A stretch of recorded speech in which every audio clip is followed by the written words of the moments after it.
El 29 de mayo de 1925 llegó al puesto de Bacairi, situado en el mismo borde de la civilización brasileña, donde la Tierra Roja da paso a un mar verde, el último telegrama del coronel Percy Harrison Fawcett. El operador lo recibió a última hora de la mañana, cuando el calor ya empezaba a caer sobre los hombros y el aire se volvía espeso, como melaza. El texto era breve, casi administrativo, redactado por la mano de un hombre acostumbrado a economizar palabras. Nos preparamos para entrar en territorio inexplorado. Las provisiones deberían bastar para 20 semanas. Próximo contacto no antes de agosto. El operador anotó esas palabras con su caligrafía habitual en el registro, sin saber que tenía entre las manos el último mensaje de un hombre que, pocos días después, se disolvería en la selva sin dejar rastro, como si nunca hubiera existido. El telegrama fue enviado a Río de Janeiro, de allí a Londres, a la Real Sociedad Geográfica, donde lo recibieron, lo leyeron y lo archivaron en la carpeta de la expedición número 127. Un trámite rutinario. Una expedición más. Un informe ordinario. Pero Percy Fawcett nunca fue un hombre ordinario. Tenía 57 años, una edad en la que la mayoría de sus colegas ya se sentaban en los sillones de los clubes londinenses, bebiendo oporto y recordando la juventud. Fawcett, en cambio, estaba al borde de lo que él mismo llamaba la obra principal de su vida. Alto, delgado, con el rostro curtido por miles de amaneceres tropicales, se movía con la precisión de un militar y la obstinación de un obsesionado. Durante 20 años exploró la Amazonía, trazó en los mapas ríos desconocidos para la civilización, delimitó fronteras entre Brasil, Bolivia y Perú allí donde antes en los mapas solo se leía tierras inexploradas. La malaria diezmaba sus expediciones, las pirañas devoraban a los mulos que cruzaban los ríos Sabado, las serpientes venenosas se escondían por las mañanas dentro de las botas. Él sobrevivió a todo con la fría serenidad de un cartógrafo para quien la selva no era más que otro problema por resolver. Pero ahora algo había cambiado. Quienes vieron a Fawcett antes de la última expedición notaron un brillo extraño en sus ojos, una seguridad interior que rozaba el fanatismo.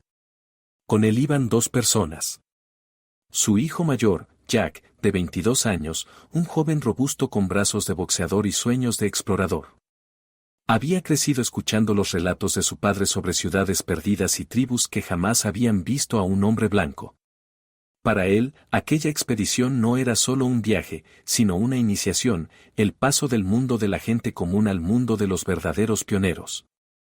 Y Rolly Rammell, el mejor amigo de Jack, de su misma edad, tranquilo y metódico, destinado a ser la voz de la razón en aquella empresa. 3 hombres. 13 mulos cargados de provisiones. 2 guías de una tribu local, que aceptaron acompañarlo solo hasta el río Xingu y debían regresar al cabo de una semana. Fawcett insistió en un grupo mínimo. Las grandes expediciones atraen demasiada atención, requieren demasiados recursos y avanzan lentamente, como elefantes enfermos, escribió en una de sus últimas cartas a su esposa.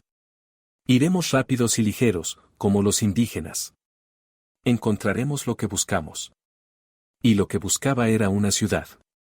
No simples ruinas, no otro asentamiento abandonado como los miles que hay en la selva.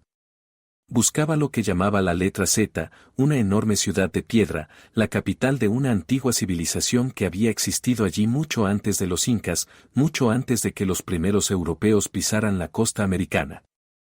Una ciudad de muros blancos, amplias avenidas, templos y estatuas. Una ciudad que los indígenas llamaban de distintas maneras, pero de la que siempre hablaban en susurros, como de un lugar al que los vivos no van. La mañana del 30 de mayo, la expedición partió del último campamento, en un lugar que los guías llamaban Caballo Muerto, por el esqueleto del animal que llevaba años blanqueando entre la hierba. Los 2 guías regresaron 3 días después, tal como se había acordado. Contaron que habían visto a los 3 hombres blancos avanzar hacia el noreste, hacia donde los árboles se vuelven más altos y el suelo más blando. Vieron cómo el muro verde de la selva se cerraba tras sus espaldas. Vieron cómo el bosque los acogía, como el océano acoge a un barco. Y nadie volvió a ver jamás a Percy Fawcett, a su hijo Jack ni a Rolly Rammell. Agosto pasó sin noticias. Septiembre trajo las primeras cartas inquietas de la esposa de Fawcett a la Real Sociedad Geográfica. Octubre obligó a los funcionarios a iniciar solicitudes oficiales a las autoridades brasileñas.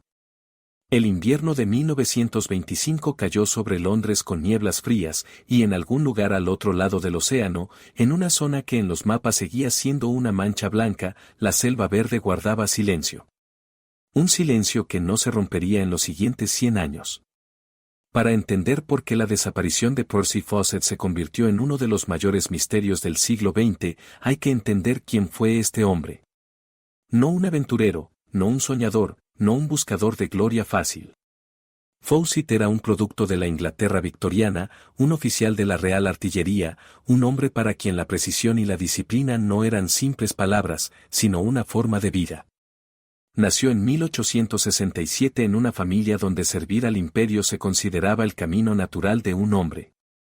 A los 19 años ingresó en la Real Academia Militar, a los 22 recibió su primer destino en Ceilán. Allí, entre plantaciones de té y selvas húmedas de monzón, sintió por primera vez la atracción de lo desconocido. Pasaba su tiempo libre estudiando templos locales, hablando con ancianos que recordaban los tiempos anteriores a la llegada de los británicos. Pero aquello era más curiosidad que pasión. La verdadera obsesión llegaría después.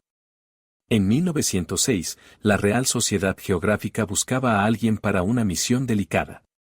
Brasil, Bolivia y Perú no lograban ponerse de acuerdo sobre las fronteras en la región del Alto Amazonas. El conflicto amenazaba con convertirse en guerra.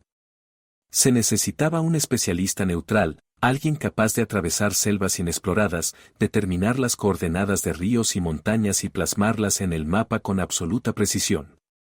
Alguien en quien se pudiera confiar. La elección recayó en Fawcett. Tenía 39 años y la reputación de ser un perfeccionista que nunca adornaba sus informes. Lo que comenzó como un encargo técnico se convirtió en 18 años de vida.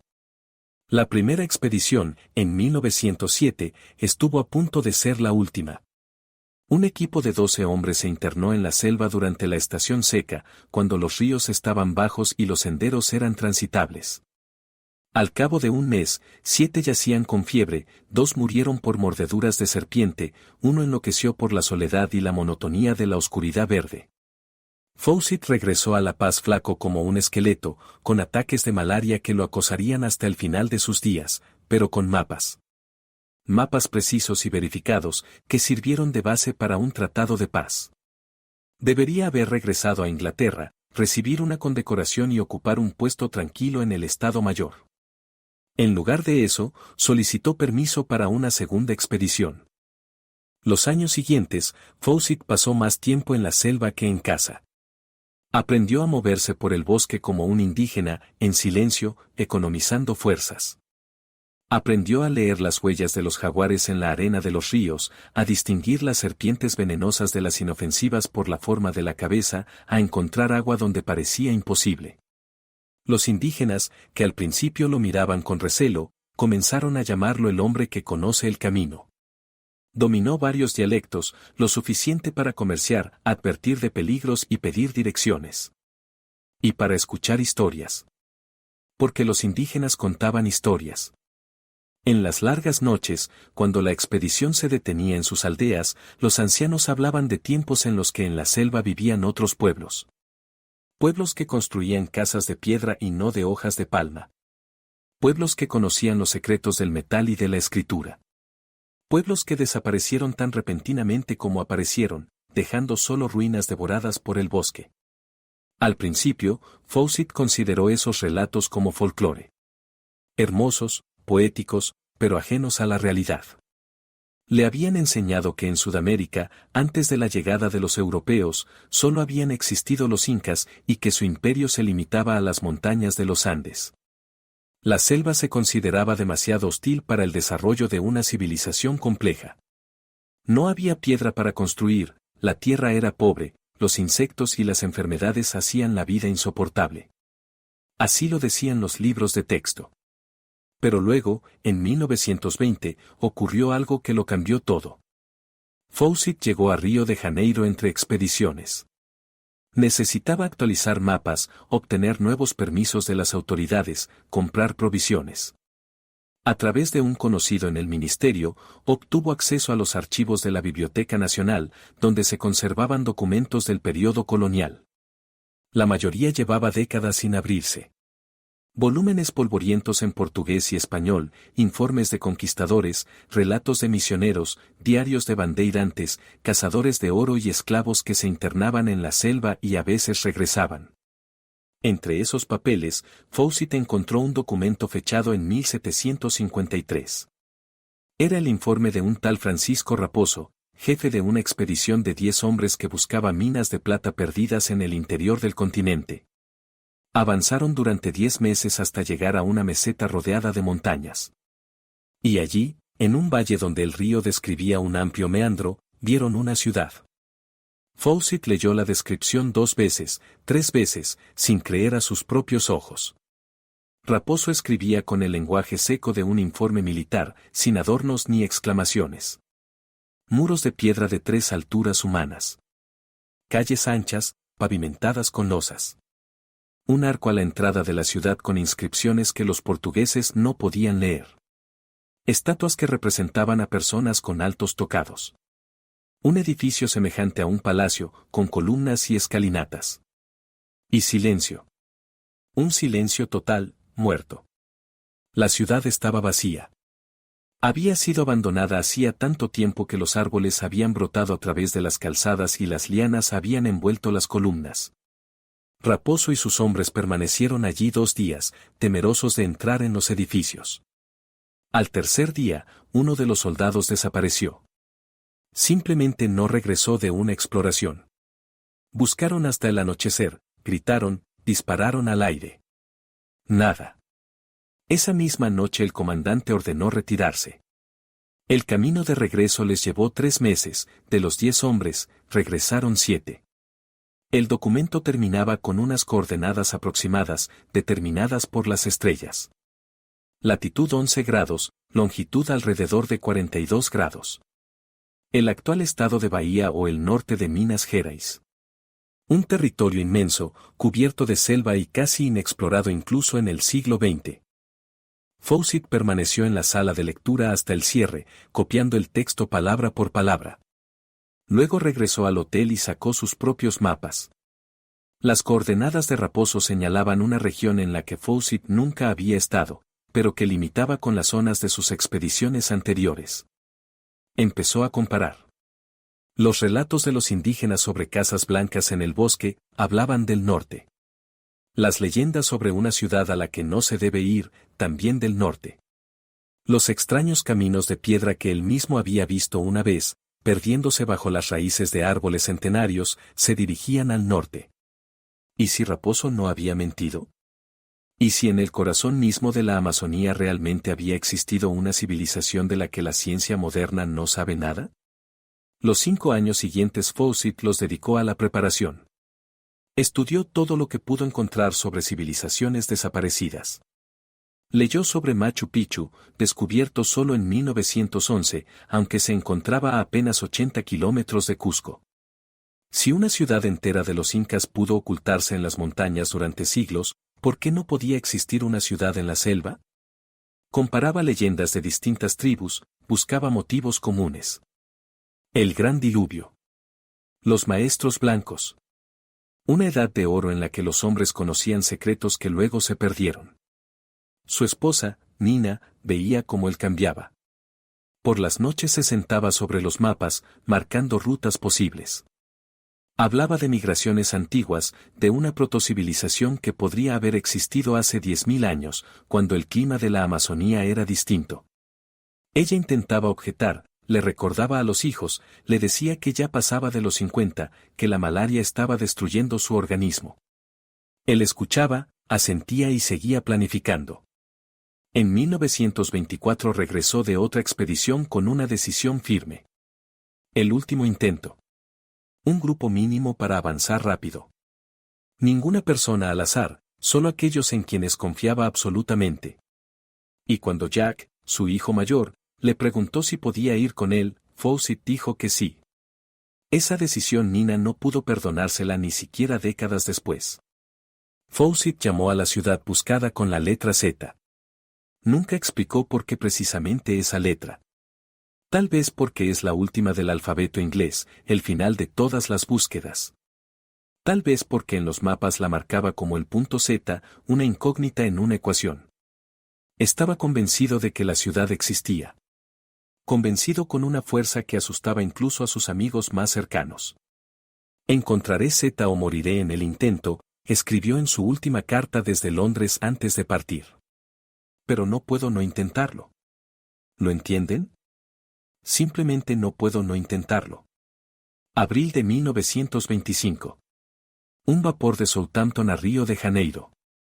Luego el tren hacia el interior del continente, hasta Cuiabá, la capital del estado de Mato Grosso. Después, mulas, guías, un avance lento hacia el norte, hasta el río Xingu. Hasta el último telegrama. Hasta el muro verde que se cerrará tras las espaldas de 3 hombres y no volverá a abrirse jamás. En abril de 1925, la expedición de Fawcett avanzaba por el centro de Brasil con la metódica calma de quienes saben que la prisa mata en la selva.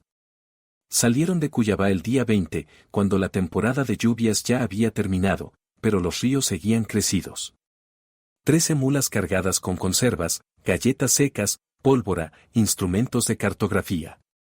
2 guías de la tribu Bakairi, que aceptaron llegar hasta el Xingu a cambio de un buen pago en tabaco y cuchillos. Jack llevaba un diario. Escribía cada noche junto a la hoguera, mientras Fawcett comprobaba las coordenadas con las estrellas y Raleigh limpiaba los rifles. Las anotaciones estaban llenas de entusiasmo juvenil ante el primer gran viaje. Padre dice que seguimos las huellas de Raposo. Cada día más lejos de la civilización. Hoy vimos una bandada de guacamayos, tan azules que duele mirarlos al sol.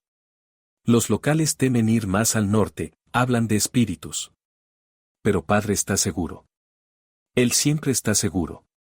Pasaban por aldeas donde tal vez veían a hombres blancos una vez al año, o incluso menos.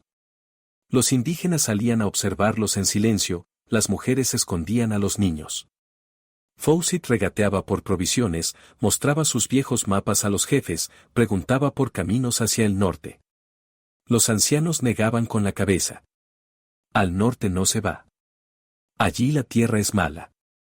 Allí hay espíritus malignos. Allí hay un bosque que no ama a los hombres. Fawcett anotaba esas palabras en su cuaderno sin comentarios. El 20 de mayo alcanzaron el último asentamiento antes de entrar en la zona inexplorada. El lugar se llamaba Bakairi Post, un diminuto puesto a orillas del río del mismo nombre. Unas cuantas chozas, una estación telegráfica, un puesto del Servicio de Protección de los Indios del gobierno. El jefe del puesto, el capitán Aloisio Simao, intentó disuadirlos. Se sentó con Fawcett hasta bien entrada la noche, explicándole que al norte vivían tribus que nunca habían tenido contacto con la civilización. Que allí no había mapas, ni senderos, ni garantías de poder encontrar el camino de regreso. Que la selva en esa región era especial, los árboles más altos, más oscuros, el aire diferente. Fawcett escuchó con cortesía y agradeció la preocupación. La mañana del 29 de mayo dictó el telegrama y lo envió a Río de Janeiro. Nos preparamos para entrar en territorio inexplorado. Las provisiones deberían bastar para 20 semanas. Próximo contacto no antes de agosto. Las esperanzas son grandes. P. Fawcett. El capitán Simao permaneció en la orilla observando cómo la expedición se alejaba. Luego regresó a su choza y anotó en el registro, el mayor Fawcett, con su hijo y un acompañante, partieron hacia el norte. Llevan provisiones para 4 meses. Advertidos del peligro. No escuchan. Ingleses obstinados. Fue la última anotación sobre Fawcett hecha por alguien que lo vio con vida. Los 2 guías Bakairi regresaron una semana después, tal como se había acordado. Llegaron con la expedición hasta el río Xingu, ayudaron a encontrar un vado y a cruzar las mulas. Contaron después que los hombres blancos siguieron hacia el noreste, hacia donde comienzan las tierras de los Kalapalo. Dijeron que una de las mulas se rompió una pata y tuvo que ser sacrificada. Que el joven blanco, el hijo del jefe, estaba alegre y cantaba canciones. Que el viejo blanco, el padre, miraba sus papeles con mapas y hablaba de un viaje de 3 semanas. Los guías se dieron la vuelta en la orilla del Xingú. Lo último que vieron fueron 3 figuras internándose en el bosque. El muro verde se cerró. El silencio volvió, como si nadie hubiera pasado por allí. Junio pasó. Julio. Agosto trajo la temporada de lluvias, cuando los ríos se desbordan y la tierra se convierte en un pantano. En el puesto de Bakairi no había noticias. En Río de Janeiro tampoco. Nina Fawcett, en Londres, solía recibir cartas de su marido una vez al mes cuando estaba de expedición. Septiembre. Octubre. Noviembre. El silencio se volvía ensordecedor. En diciembre escribió la primera carta a la Real Sociedad Geográfica. Cortés, contenida, pero inquieta. Estimados señores, ¿podrían informarse sobre el destino de la expedición de mi esposo? El último telegrama fue del 29 de mayo. Prometió ponerse en contacto en agosto. Han pasado 6 meses. La sociedad envió una consulta al gobierno brasileño. El gobierno envió una consulta al gobernador del estado de Mato Grosso. El gobernador envió una consulta a Bakairi. El capitán Simao respondió que la expedición partió hacia el norte a finales de mayo y no regresó. No sabía nada más. El invierno de 1925 dio paso a la primavera de 1926. Nina exigía acciones. La Real Sociedad Geográfica dudaba. Organizar una expedición de búsqueda en la Amazonía costaba enormes sumas, requería permisos, gente, tiempo. Y, lo más importante, nadie sabía exactamente dónde buscar. Fawcett había ocultado deliberadamente la ubicación precisa de su ruta, temiendo que otros exploradores se le adelantaran. Mientras tanto, al puesto de Bakairi comenzaron a llegar rumores. Los indígenas Kalapalo contaban que habían visto a 3 hombres blancos. Fue a principios de junio, en su aldea a orillas del río Culuene, afluente del Xingú. Los blancos estaban delgados, enfermos, los mosquitos los devoraban. El mayor preguntaba por el camino hacia el este, hacia las colinas. Los Kalapalo los advirtieron, no vayan allí, viven tribus feroces, no hay comida, morirán. Los blancos agradecieron, tomaron un poco de mandioca y se marcharon. Nadie volvió a verlos. En 1928, la paciencia de Nina se rompió. Reunió dinero vendiendo parte de sus bienes y contrató a un estadounidense llamado Albert Devington, un aventurero que aseguraba conocer la selva. Devington tomó un guía, el mínimo de provisiones y se fue tras las huellas de Fawcett. Llegó a la aldea de los Kalapalo, preguntó por los 3 hombres blancos y decidió seguir hacia el este, hacia las colinas por las que había preguntado Fawcett. Albert Devington desapareció con la misma ausencia total que aquellos a quienes buscaba. Entonces comenzó lo que los periodistas llamarían después la maldición de Fawcett. En 1932, un trampero suizo, Stefan Radden, anunció que había encontrado a un indígena que llevaba objetos pertenecientes a Fawcett. Una brújula con las iniciales PHF grabadas. Una caja metálica de tabaco, de fabricación inglesa. Radden compró esos objetos a cambio de un hacha y partió hacia el norte, hacia la tribu de la que provenía el indígena. Estaba convencido de que hallaría a Fawcett con vida, tal vez prisionero, tal vez enfermo, pero vivo. Stefan Radden no regresó. Solo muchos años después encontraron su campamento, saqueado y abandonado. Huesos esparcidos entre la hierba. Era imposible determinar si eran humanos o de animales. Año 1938. Una expedición brasileña, dirigida por el antropólogo Admar Morel, intentó encontrar algún rastro. Morel llegó hasta los Kalapalo y pasó allí un mes, registrando los testimonios de los ancianos. Le contaron que habían visto a 3 hombres blancos marcharse hacia la tribu Subaya. Los Subaya los recibieron con flechas. Eso decían los Kalapalo. Pero cuando Morel intentó llegar hasta los Subaya, sus guías se negaron a continuar. Decían que sentían algo extraño. Que el aire en esos lugares era distinto. Pesado. Que ni siquiera los pájaros cantaban allí. Morel volvió sin nada, pero al menos volvió. 1951. Los hermanos Orlando y Claudio Villas Boas, célebres exploradores brasileños que dedicaron su vida a la protección de los indígenas, escucharon de los Kalapalo una nueva versión. Un viejo chamán contó que los hombres blancos habían muerto de fiebre junto a un lago sagrado. Los Kalapalo los enterraron allí. Los hermanos Villas Boas pidieron que les mostraran el lugar. El chamán los condujo a un lago cuya agua era negra e inmóvil, como un espejo. Excavaron la tumba y hallaron huesos. Los huesos se enviaron a Londres para su examen. La Real Sociedad Geográfica esperó los resultados durante meses. Nina Fawcett, ya con más de 70 años, rezaba para que fueran su marido y su hijo. Aunque fuera eso, saberlo con certeza. Aunque fuera poder enterrarlos como se debe. El análisis concluyó, los huesos pertenecían a una persona de baja estatura, posiblemente un indígena. Definitivamente no a Fawcett, que era alto y corpulento. Otra vez, un callejón sin salida. 1996. Un director brasileño de documentales decidió rodar una película sobre Fawcett.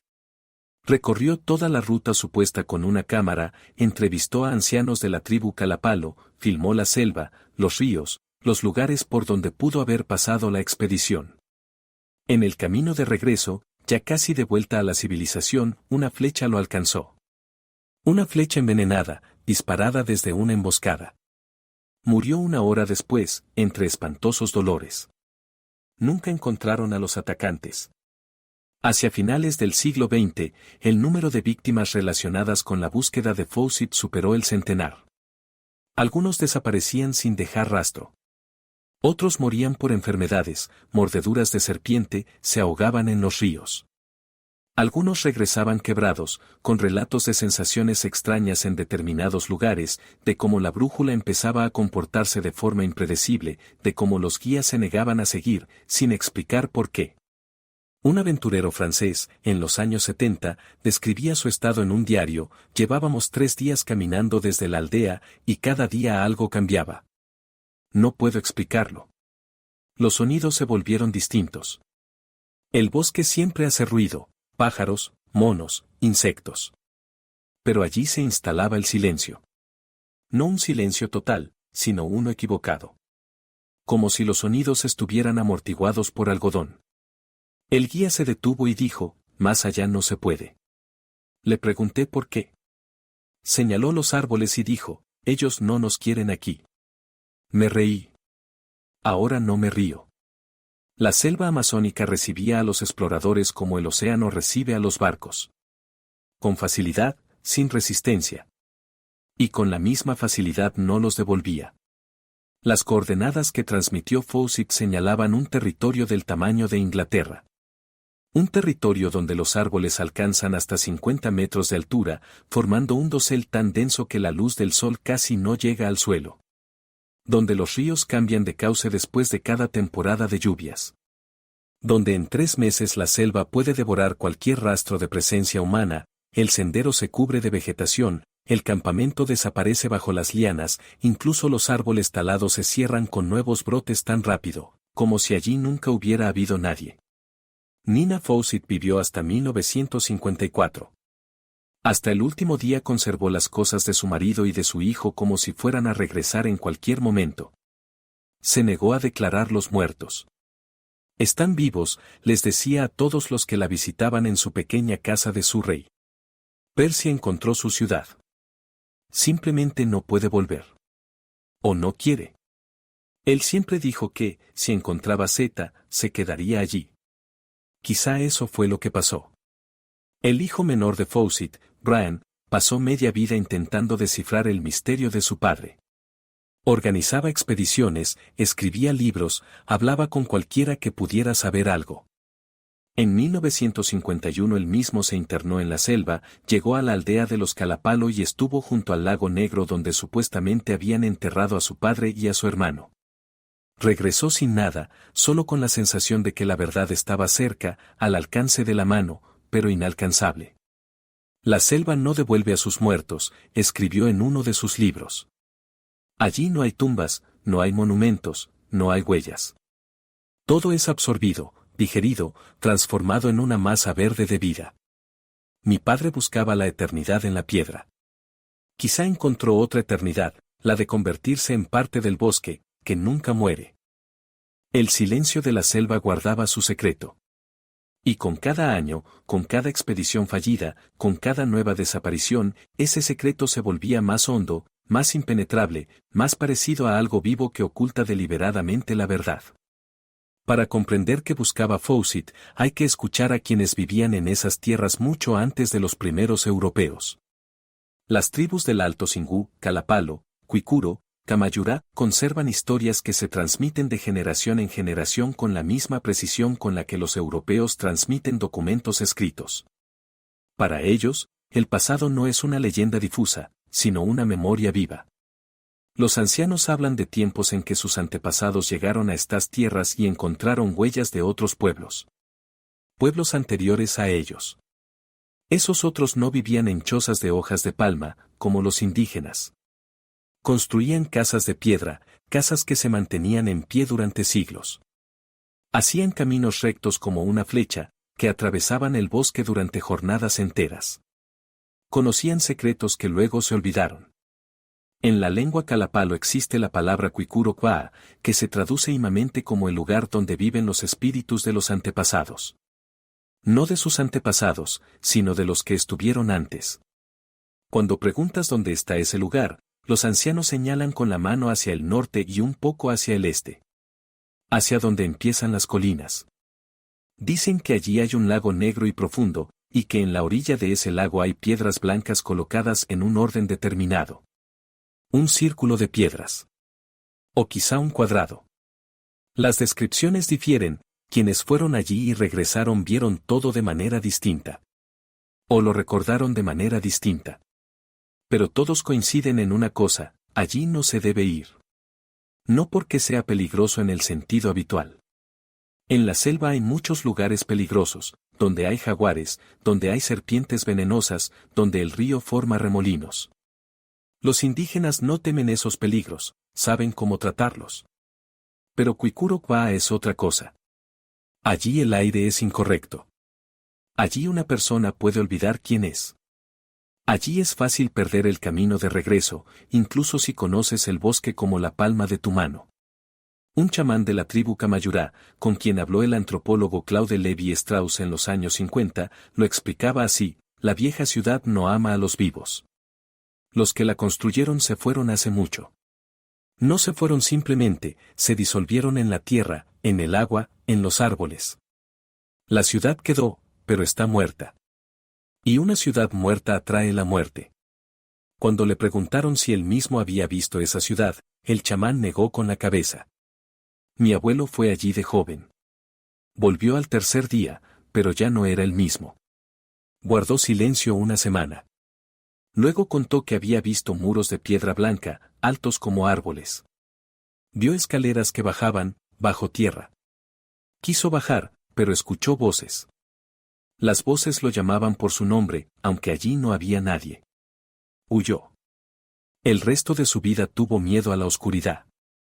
Estas historias podrían atribuirse a la superstición, si no fuera por los detalles.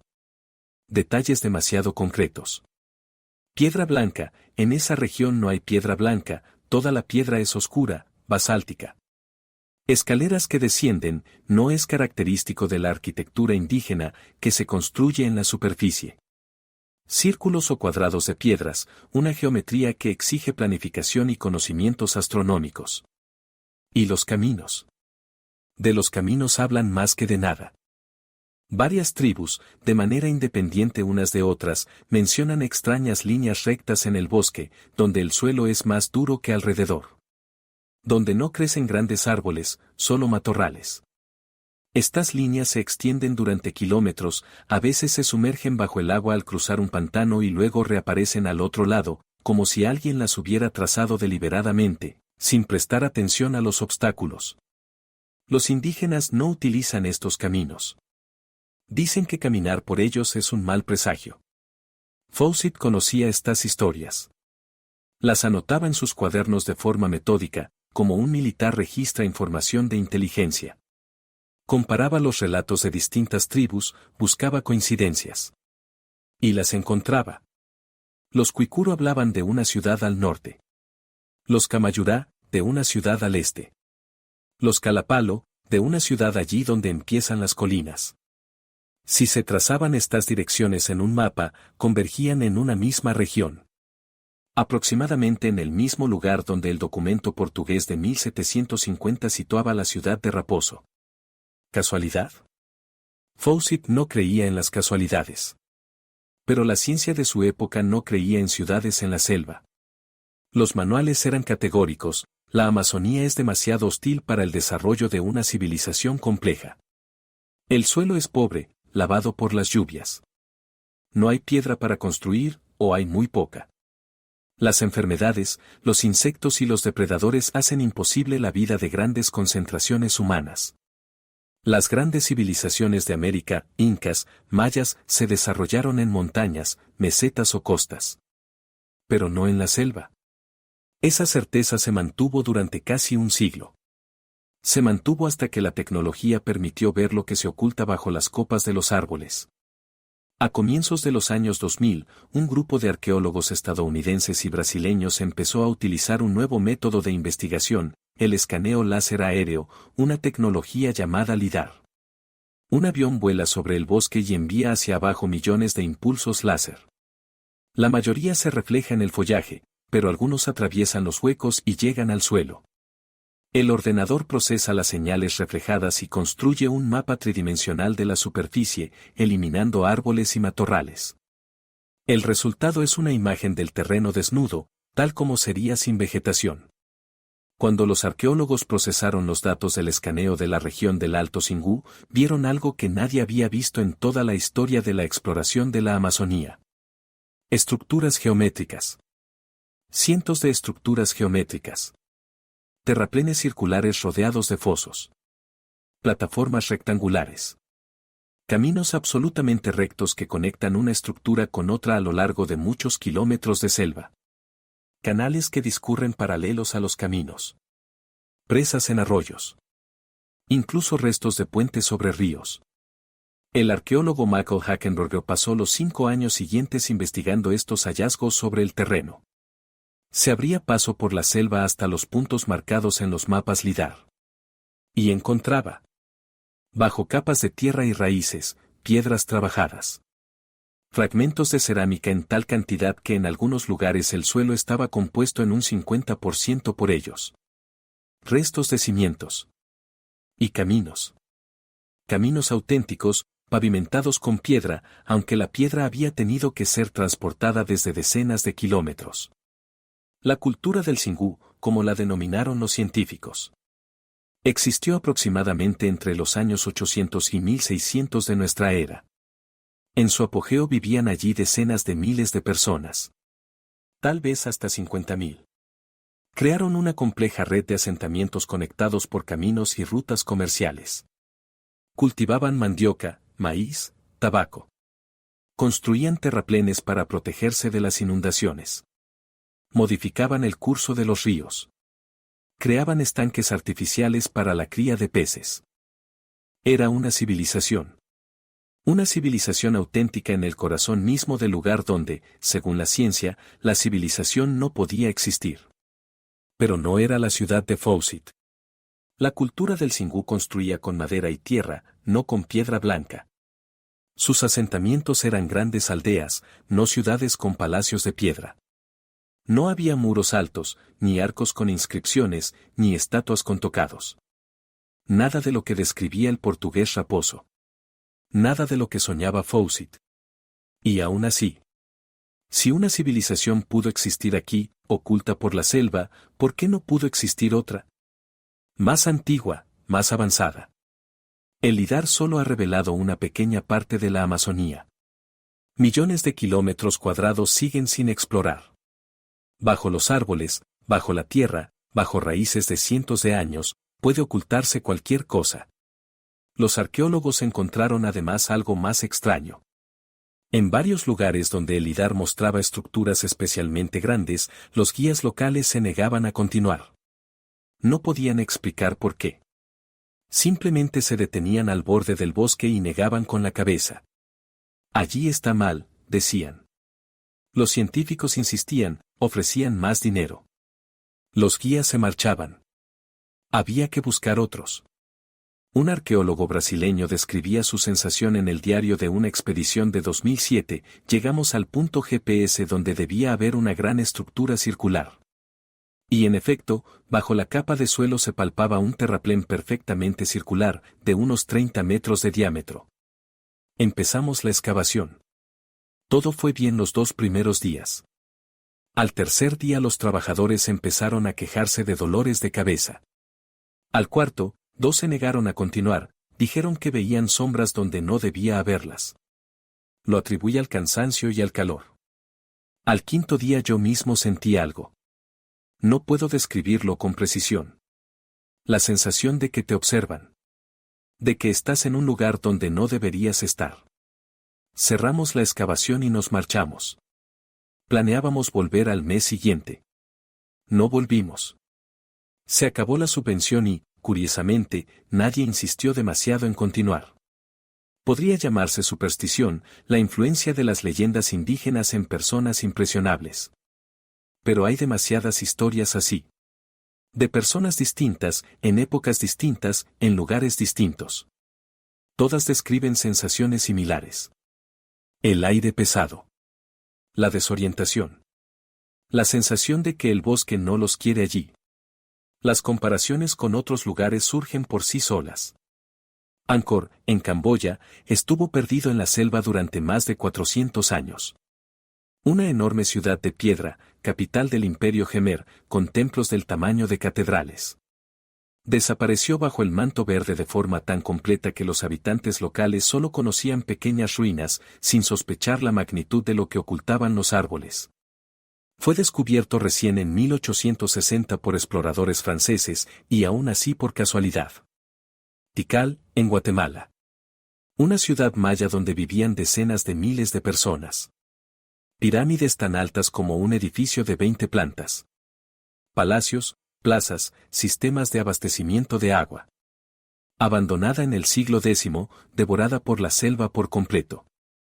Redescubierta en 1848, aunque los indígenas locales siempre habían sabido de las colinas de piedra en el bosque. Machu Picchu fue hallada en 1911, apenas 14 años antes de la expedición de Fawcett. Una ciudad entera de los incas en la cima de una montaña, a 80 kilómetros de Cusco, la capital del imperio. Los conquistadores españoles la buscaron durante 300 años y no la encontraron. La selva la ocultó tan bien que incluso los caminos que conducían a ella desaparecieron. Si la naturaleza puede engullir ciudades de piedra, borrándolas de la memoria durante siglos, ¿qué puede hacer con quienes intentan encontrarlas?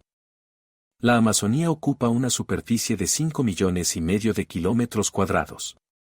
Es más grande que toda Europa occidental.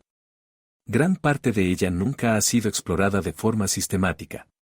Las imágenes por satélite muestran una alfombra verde infinita bajo la cual puede ocultarse cualquier cosa. Según estimaciones de antropólogos, en lo profundo de la Amazonía todavía viven entre 50 y 100 tribus no contactadas que jamás han tenido contacto con la civilización. Cada década se descubre una o dos de estas tribus, generalmente por casualidad, al construir una carretera o tender un oleoducto.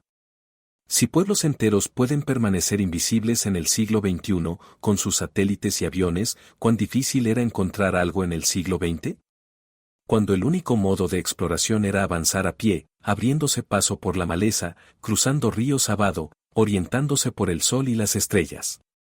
Fawcett se internó en la selva con coordenadas basadas en un documento de 200 años de antigüedad y en relatos indígenas.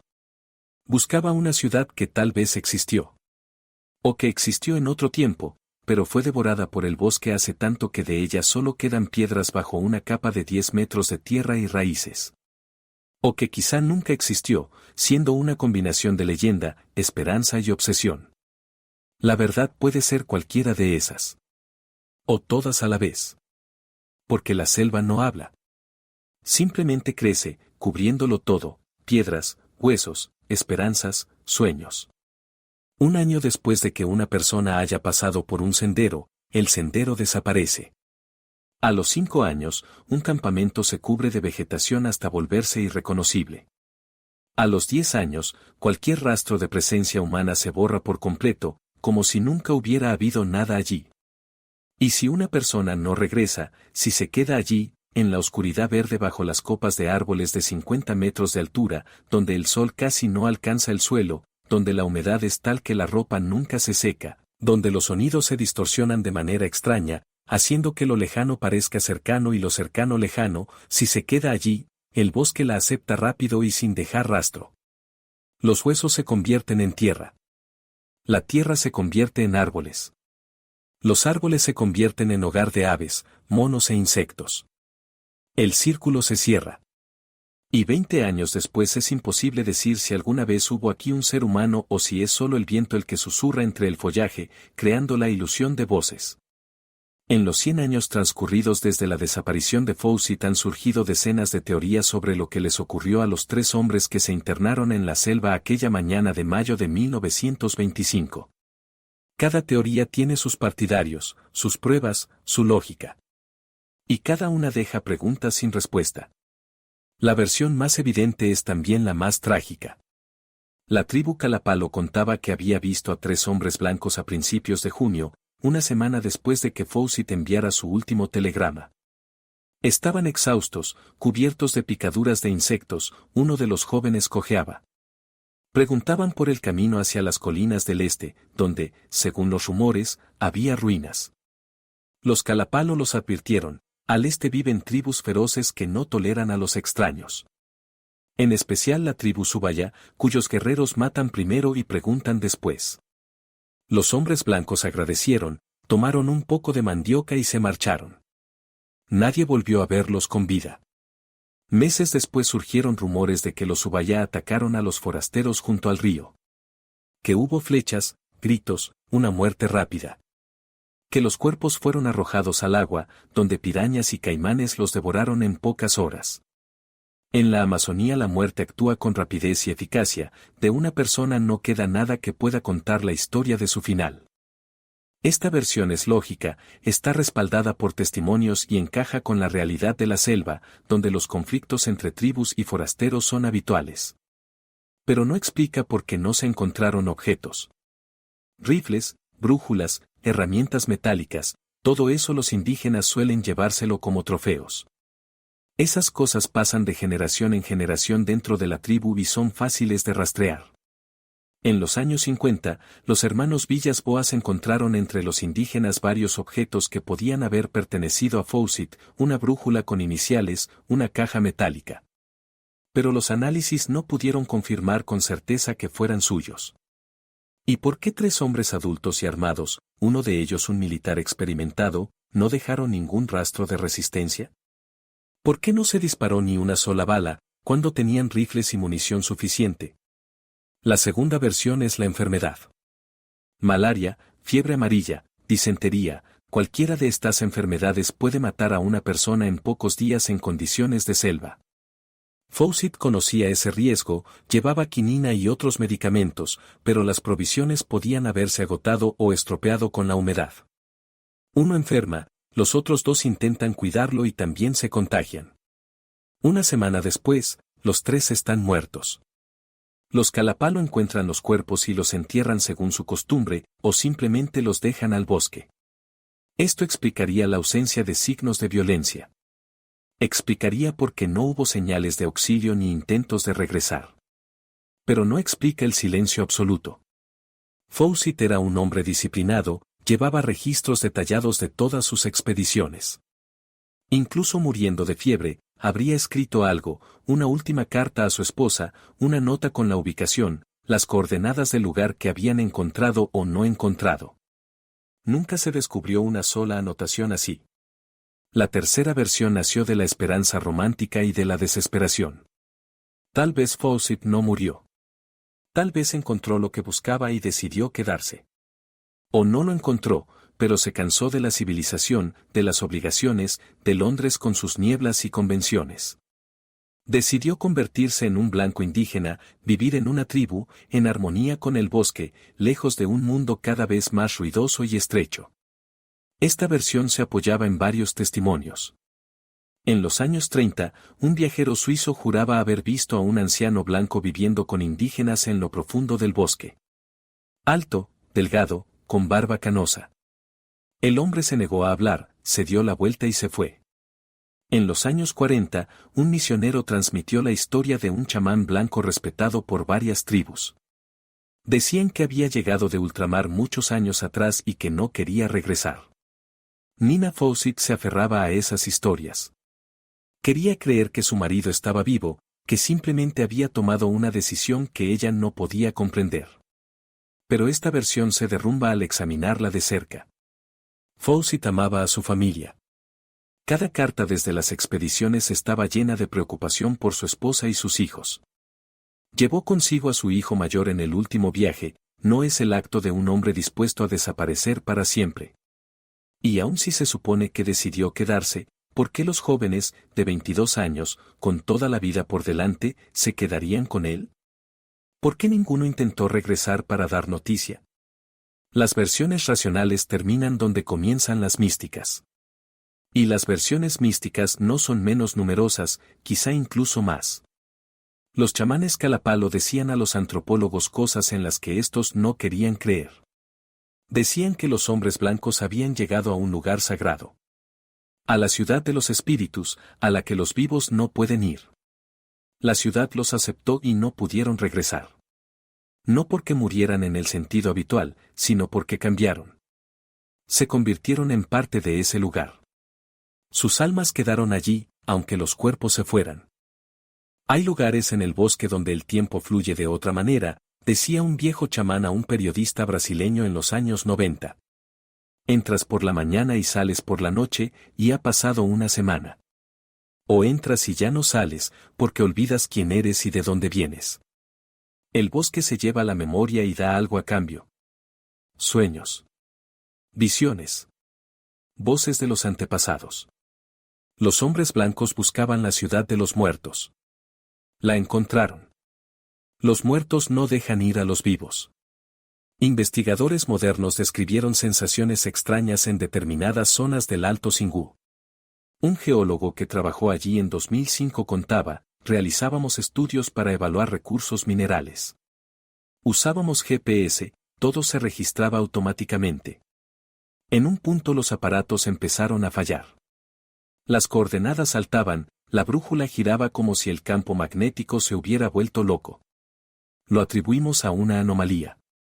Pero el guía se negó a seguir. Dijo que la tierra allí estaba enferma. Insistimos, avanzamos otro kilómetro. Y entonces lo sentí. Mareo. Náuseas. Un deseo de dar la vuelta tan fuerte que tuve que hacer un esfuerzo de voluntad para continuar. Hicimos las mediciones y regresamos. Más tarde revisé los datos, en un radio de 1 kilómetro alrededor de ese punto había varias grandes estructuras geométricas visibles en lidar. Construcciones antiguas bajo tierra. Nadie llegó a excavarlas por completo. Podría atribuirse a la sugestión, al miedo, a anomalías magnéticas que realmente existen en algunos lugares. Pero hay demasiados testimonios similares de personas que no creían en la mística antes de enfrentarse a ella. Un físico que participó en una expedición de búsqueda de Fawcett en los años 70 escribió en su informe, llegamos a una zona que los indígenas llamaban la frontera. La frontera entre la tierra de los vivos y la tierra de los espíritus. Suena ingenuo, lo sé. Pero no podía librarme de la sensación de que realmente existía una frontera. Invisible, pero perceptible. El aire al otro lado era distinto, más denso. Los sonidos, amortiguados. La luz, apagada, aunque el sol brillaba igual. 2 de nuestros guías se detuvieron y se negaron a seguir. Mi colega y yo avanzamos unos 300 metros más. Luego nos dimos la vuelta sin decir palabra. Simplemente entendimos que no queríamos estar allí. No podíamos estar allí. Como si el propio lugar nos rechazara. La leyenda de la ciudad que no deja ir no existe solo entre los indígenas del Alto Singú. Historias parecidas cuentan las tribus de Colombia sobre El Dorado, las de Perú sobre Paititi, las de Bolivia sobre Acacuata. Ciudades de oro, ciudades perdidas, ciudades de dioses. Siempre en algún lugar más allá del horizonte, siempre en el límite del mundo conocido. Y siempre, no se debe ir allí. Quienes van, no regresan. Tal vez sea solo una forma de las tribus de señalar territorios peligrosos. Tal vez una defensa psicológica frente a la tentación de alejarse demasiado del hogar. O tal vez en estas leyendas haya una semilla de algo real. Algo que la ciencia aún no puede explicar, pero que sienten las personas que han vivido en el bosque durante siglos. Mientras científicos y buscadores discutían teorías, la vida de quienes se quedaron esperando seguía su curso. Nina Fawcett vivió 29 años más después de la desaparición de su marido y de su hijo. Nunca los declaró oficialmente muertos. Rechazó cobrar el seguro que se pagaba en caso de fallecimiento. No están muertos, decía a todos los que intentaban convencerla de lo contrario. Percy siempre regresaba. Durante 20 años se fue y volvió. Volverá también esta vez. Conservó sus cosas en el despacho tal como él las dejó antes de partir. Los mapas sobre la mesa, los libros en las estanterías, la pipa en el cenicero. Tampoco tocó la habitación de Jack. Su ropa en el armario, los premios de boxeo en la pared, la fotografía de la graduación. El hijo menor, Brian, contaba que en la casa siempre había una sensación de espera. Como si en cualquier momento se fuera a abrir la puerta y entraran el padre y el hermano mayor cansados, sucios, pero vivos. Cada vez que llegaba una carta desde Brasil, Nina se quedaba inmóvil. La abría con manos temblorosas. Leía y la dejaba a un lado. Otra expedición había regresado sin nada. Otros rumores resultaban falsos. Otros huesos no pertenecían a quienes buscaban. En 1951 recibió un telegrama de los hermanos Villas Boas. Habían encontrado restos junto al lago sagrado. Pedían permiso para la exhumación y el análisis. Nina lo concedió. Esperó los resultados durante 3 meses. Cuando llegó la respuesta de que no se trataba de Fawcett, lo tomó como una confirmación de que tenía razón. Entonces él estaba vivo. Entonces había que seguir buscando. Murió en 1954, a los 81 años. Las últimas palabras que oyó su hijo menor hablaban de la selva. Es tan hermoso allí, susurraba en un semidelirio. Percy lo contaba. Árboles hasta el cielo. Ríos llenos de vida. Encontró su ciudad. Simplemente no puede irse de allí. La ciudad lo retiene. Pero él es feliz allí. Lo sé, es feliz. Brian Fawcett dedicó una parte significativa de su vida a intentar descifrar el misterio de su padre y de su hermano. Organizó varias expediciones, escribió el libro Exploración de Fawcett, reunió todos los testimonios, entrevistas y documentos disponibles. Él mismo se internó en la selva en el 51, llegó hasta aquel lago negro, estuvo en su orilla mirando el agua inmóvil, tratando de sentir algo. Entendí una cosa, escribió en sus memorias. La selva se lleva a las personas y no explica por qué. Mi padre lo sabía. Fue consciente del riesgo. Eligió el misterio antes que la seguridad, lo desconocido antes que la comodidad. Quizá esa sea la respuesta. No qué le ocurrió, sino porque fue allí sabiendo que podía no volver. Eligió vivir con un gran enigma antes que morir sin él. En 2004, el nieto de Percy Fawcett, también llamado Percy, viajó a Brasil. Un joven que no llegaba a los 30, con la foto de su bisabuelo en el bolsillo y un GPS moderno. Llegó a la región del Alto Singú, habló con los ancianos de la tribu Kalapalo, pidió que le mostraran el camino hacia los lugares sagrados. Los ancianos señalaron la dirección, pero se negaron a ir. Percy contrató a un guía de otra tribu. Caminaron 3 días. Al tercero, el guía se detuvo. Señaló hacia adelante, donde los árboles se volvían más oscuros y altos, donde el silencio era antinatural. Más allá no voy, dijo. Quédate con el dinero. La vida vale más. Percy se quedó mucho rato mirando el muro verde. Luego se dio la vuelta. Entendí por qué no regresó, dijo a los periodistas tras volver a Londres. No porque muriera, sino porque llegó a un lugar del que no se puede volver. Físicamente o psicológicamente, no lo sé. Pero existe una frontera. Y él la cruzó. Han pasado 100 años. 100 años del silencio de la selva. Y ninguna versión se ha convertido en una verdad que pueda demostrarse. El Parque Nacional del Xingu existe desde 1961. Casi 3 millones de hectáreas de territorio protegido en el corazón del estado brasileño de Mato Grosso. En los mapas aparece marcado en verde el color de las zonas de reserva, cuyo acceso está limitado y regulado por la ley. Aquí viven 14 tribus que hablan lenguas distintas y conservan tradiciones diferentes, pero unidas por una sola cosa, el respeto por el bosque y sus misterios. Los calapalos siguen viviendo donde vivían hace un siglo. Sus aldeas están en las orillas de los mismos ríos, sus niños juegan en los mismos lugares donde jugaron sus abuelos. Los ancianos recuerdan las historias de los 3 hombres blancos que llegaron y no volvieron. No las recuerdan como una leyenda lejana, sino como parte de la historia de la tribu, un suceso ocurrido en tiempos de sus bisabuelos. Cuando llegan investigadores y piden que hablen de Fawcett, los viejos repiten lo mismo que decían sus padres y abuelos. Los blancos iban a buscar una ciudad. Les advirtieron, no vayan. No hicieron caso. Se fueron. El bosque los recibió. Eso es todo lo que se sabe. Lo demás es silencio. Y, aún así, la gente sigue viniendo. No todos los años, pero con regularidad. Historiadores, aventureros, descendientes de quienes una vez buscaron y no encontraron. Vuelan a Brasil, obtienen permisos, contratan guías, compran equipo moderno, GPS, teléfonos satelitales, detectores de metales. Siguen la ruta aproximada de Fawcett en la medida en que puede reconstruirse a partir de notas escasas y recuerdos. Algunos regresan al cabo de una semana, decepcionados. La selva no se parece a lo que imaginaban. Demasiada humedad, demasiados insectos, demasiado difícil respirar.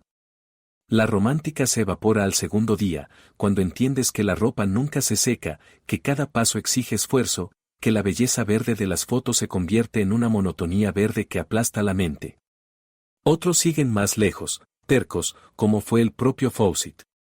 Llegan a lugares donde los guías empiezan a ponerse nerviosos. A los límites de territorios que los indígenas consideran sagrados o peligrosos. Se quedan allí, a varios días de camino de la civilización, y tratan de decidir, avanzar o volver. La mayoría vuelve. El sentido común vence a la curiosidad. Pero a veces el sentido común pierde. En 2009, un joven periodista británico fue a filmar un documental sobre Fawcett. Quería repetir la ruta, mostrar los lugares por donde pudo haber pasado el explorador, entrevistar a los indígenas. Todo marchó según lo previsto la primera semana. La cámara registraba ríos, aldeas, rostros de gente que recordaba las historias. Al 8º día, el equipo llegó a un punto desde el cual, según los cálculos, Fawcett pudo haber girado hacia el este. El periodista decidió avanzar un poco más, por autenticidad. Se llevó al cámara y a un guía. El resto se quedó en el campamento. Debían volver al anochecer. No volvieron. Los buscaron durante 2 días. Encontraron la cámara tirada en la hierba. El último plano en la grabación, árboles. Solo árboles, nada especial. Pero el operador luego dijo que no recordaba cómo habían llegado allí. Recordaba que caminaban, hablaban, filmaban. Después, un vacío.